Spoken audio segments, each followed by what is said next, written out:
How to make a duet on TikTok. First of all, open up the TikTok application on your phone. You will then be taken to the TikTok homepage. Here you can explore and view TikTok Reels. If you want to make a duet with any video from here, then go to the right side of the screen. Then tap on the share icon as shown.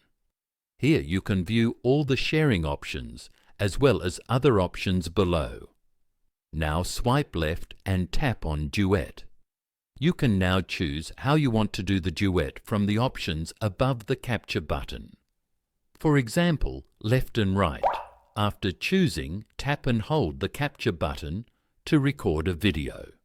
Then tap on the tick button once you're done recording.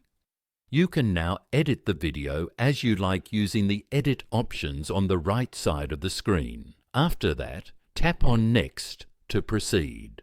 Following these steps, you can easily make a duet on TikTok.